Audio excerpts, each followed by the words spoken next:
Walt Disney, la compagnie française, on est une vraie société locale.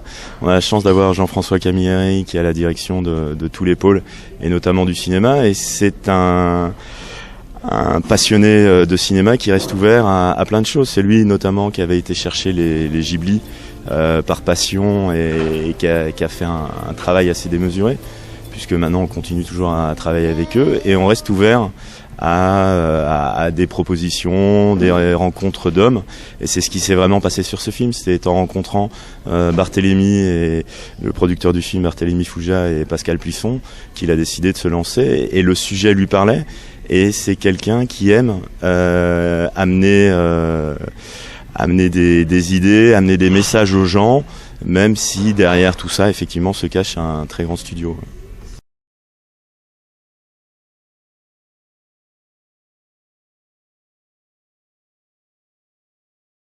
Bien sûr. Après, on peut en monter sur un autre aspect aussi. Je veux dire, Jean-François Camilleri, donc toujours notre patron, c'est lui qui a créé Disney Nature.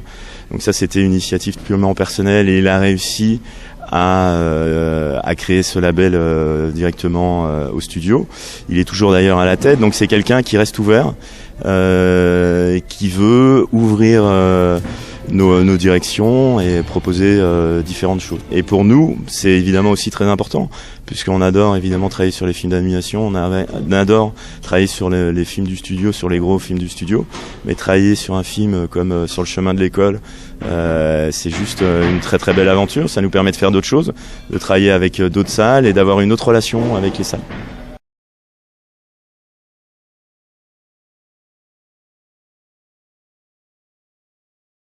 Tout à fait. Là, c'est un film du studio, donc ça sortira le 4 décembre sur tous les écrans. On est plutôt très fiers du film. On n'a pas encore vu de montage terminé, mais on s'est promené partout en région pour montrer des éléments du film, et on a des retours qui sont simplement assez extraordinaires. On fait ce qu'on appelle du greenlightage, donc il y a des projets qui prennent forme. Il y a des projets qui s'inscrivent effectivement bien dans ce qu'on pourrait nommer le Disney de Noël habituel. Maintenant, on a la chance d'en avoir un cette année. L'année prochaine, on aura aussi un film d'animation, mais qui est un petit peu différent. Donc voilà.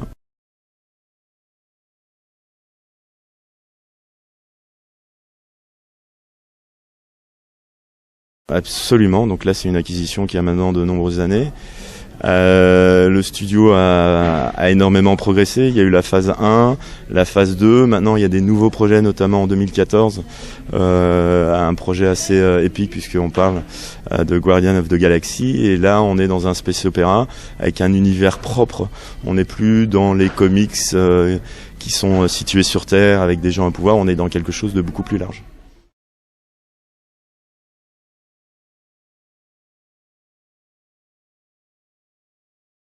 Non, je pense pas que ce soit aussi simple que ça, parce que déjà dans les Marvel, il y a toujours une notion d'humour qui est assez forte. Je pense que c'est simplement une adaptation qui s'ancre à une période, qui s'ancre avec des goûts et un dynamisme, c'est-à-dire qu'on peut pas reparler des mêmes super-héros comme on en parlait il y a 10 ans ou 15 ans. Il y a un développement, les gens sont un peu plus sensibles à certaines choses, et donc il faut que les personnages vivent et s'inscrivent dans l'époque dans laquelle on vit avec les sensibilités actuelles.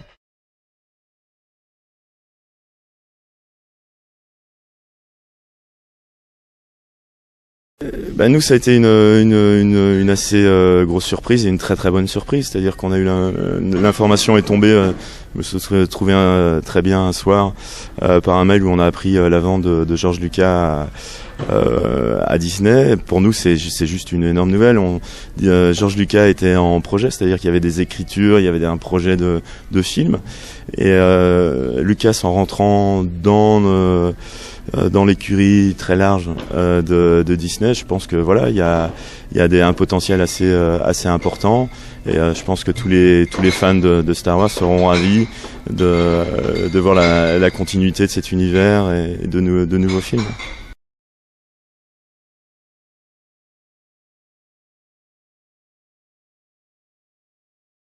Écoutez, là c'est très tôt pour en parler, puisque effectivement pour le moment il y a beaucoup de choses qui se disent, et il y a réellement très peu d'infos qui sortent de tout ça.